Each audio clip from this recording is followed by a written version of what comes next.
وقال تعالى أيضا فإن تابوا وأقاموا الصلاة وآتوا الزكاة فإخوانكم في الدين. وقال النبي صلى الله عليه وسلم بني الإسلام على 5: شهادة أن لا إله إلا الله وأن محمدا عبده ورسوله وإقامة الصلاة وإيتاء الزكاة وصوم رمضان وحج بيت الله الحرام إن استطاع إليه سبيلا.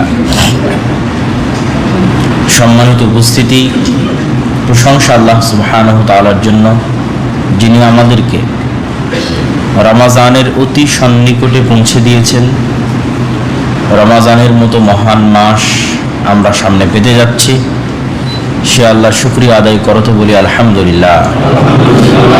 দরুদ ও সালাম বর্ষিত হোক পৃথিবীর সর্বশেষ ও সর্বশ্রেষ্ঠ রাসূল আহমদ মুহাম্মদ মুস্তাফা সাল্লাল্লাহু আলাইহি ওয়াসাল্লামের প্রতি।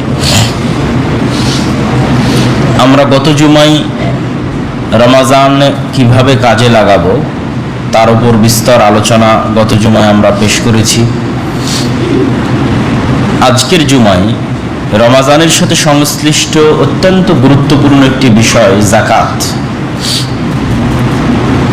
যাকাত সম্পর্কে গুরুত্বপূর্ণ তথ্যবহুল আলোচনা পেশ করার চেষ্টা করব ইনশাআল্লাহুল আজিজ। ওয়া মা তৌফিকি ইল্লা বিল্লাহিল আলিয়্যিল আযীম। যাকাত শব্দের শাব্দিক অর্থ হচ্ছে বৃদ্ধি পাওয়া, বাড়া। আল্লাহ সুবহানাহু ওয়া তাআলার নাম রাখার চমৎকার হিকমা দেখেন। মানুষ দেখতেছে টাকা বের হয়ে যাচ্ছে, আর আল্লাহ ওটার নামই দিয়েছে বৃদ্ধি পাওয়া, বাড়া। যাকাত আদায় করতে গিয়ে মানুষ দেখছে তার টাকা কমে যাচ্ছে, আর ওর জিনিসটার নাম আল্লাহ দিয়েছে বৃদ্ধি পাওয়া এবং বাড়া। আয-জিয়াদা ওয়ান নুমু, বৃদ্ধি পাওয়া, বাড়া। তথা কেউ যদি যাকাত আদায় না করে তাহলে আল্লাহ বলছেন ধ্বংস হয়ে যাবে, শেষ হয়ে যাবে, মিটে যাবে। আর যাকাত আদায় করলে বাড়তে থাকবে, ধন সম্পদ বাড়তে থাকবে। বাহ্যিকভাবে মানুষ দেখতেছে তার ধন সম্পদ কমে যাচ্ছে।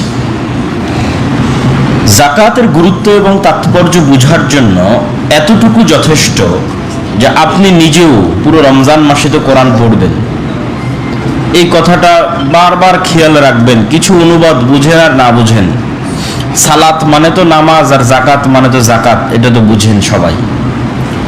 তো কোরআনের প্রত্যেক যে জায়গায় সালাত শব্দটা আসবে ওই জায়গায় সালাতের পরে যাকাত শব্দটা আছে না নাই? পুরো রমজান মাসে যখন কোরআন পড়বেন, কোরআনের যে কোনো জায়গা থেকে পড়বেন, যে জায়গাতেই আল্লাহ সুবহানাহু ওয়া তাআলা বলছে সালাত আদায় করতে হবে, সেখানেই আল্লাহ সুবহানাহু ওয়া তাআলা বলছেন যাকাত দিতে হবে। যেমন ধরেন, আমাদের কথা বাদ দিলাম, ঈসা আলাইহিস সালাতু ওয়াস সালামের কথা বর্ণনা করছেন আল্লাহ সুবহানাহু ওয়া তাআলা কোরআন মাজিদে। যখন মারিয়াম আলাইহিস সালাতু ওয়াস সালাম জনসম্মুখে বের হয়ে আসলেন এবং মানুষ তাকে গালমন্দ, নিন্দা, তুচ্ছ তাচ্ছিল্য করতে লাগলো, তখন তিনি তার বাচ্চার দিকে ইশারা করলেন। তখন তার বাচ্চা বলল কি, ইন্নী আব্দুল্লাহ আতানিয়াল কিতাবা ওয়া জাআলানি নাবিয়্যা।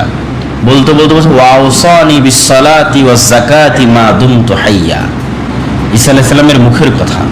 আর আল্লাহ আমাকে আদেশ করেছে যতদিন জীবিত থাকবো ততদিন সালাত আদায় করতে আর যাকাত দিতে। তথা যখন প্রথম জনসম্মুখে কোলের বাচ্চা মারিয়াম আলাইহিস সালাতু ওয়াস সালামের বুক থেকে, কোল থেকে কথা বলতেছে মানুষের সামনে, তখন সে পরিচয় দিচ্ছে আমি আব্দুল্লাহ, আল্লাহর বান্দা, আল্লাহ আমাকে নবী করে পাঠিয়েছে, আর আল্লাহ আমাকে আদেশ দিয়েছে মা দুমতু হাইয়া, যতদিন জীবিত থাকবো ততদিন সালাত আদায় করতে আর যাকাত দিতে। ওখানেও শুধু সালাতের কথা বলা নাই, তার সাথে যাকাত যুক্ত আছে। তাহলে এমন একটা প্লেস, এমন একটা লোকেশন, এমন একটা জায়গা পবিত্র কোরআনে নাই যেখানে যাকাতকে সালাতের সাথে সম্পৃক্ত করা নাই, সালাতকে যাকাতের সাথে সম্পৃক্ত করা নাই। তথা এতটুকু স্পষ্ট যে আপনার ব্রেনে, আপনার মাথায় সালাতের বিষয়ে যে ধ্যান ধারণা আছে, যে গুরুত্ব তাৎপর্য আছে, ঠিক হুবহু সেই গুরুত্ব এবং তাৎপর্য যাকাতের। আল্লাহ সুবহানাহু ওয়া তাআলা প্রত্যেকটা জায়গায় যাকাতকে সালাতের সাথে সম্পৃক্ত করেছেন। সবচেয়ে মজার বিষয় হচ্ছে, আমরা যাকাত যে অর্থ সম্পদ আদায় করব, এই অর্থ সম্পদ কি আল্লাহর কাছে পৌঁছবে? কোনো রাস্তা আছে আল্লাহর কাছে পৌঁছার? কোনো রাস্তা নাই। তথা এখানে আল্লাহ সুবহানাহু ওয়া তাআলাকে মানুষ কোনো উপকার করবে টাকা পয়সা দিয়ে, আর কোনো সুযোগ নাই।